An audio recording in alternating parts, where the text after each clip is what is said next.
Hi, I'm Dave Maiulo, Rutgers University's physics demonstrator, and we're going to have a little fun with science while we're trapped inside on this icy day.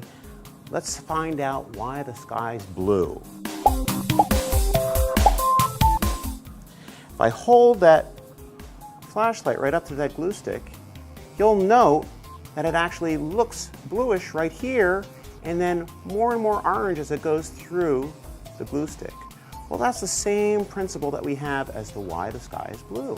Because as the light from the sun enters our atmosphere, the blue light scatters out. Hey, that's why it's all blue when you look up there. But the remaining light is the red light. That's coming down to the surface.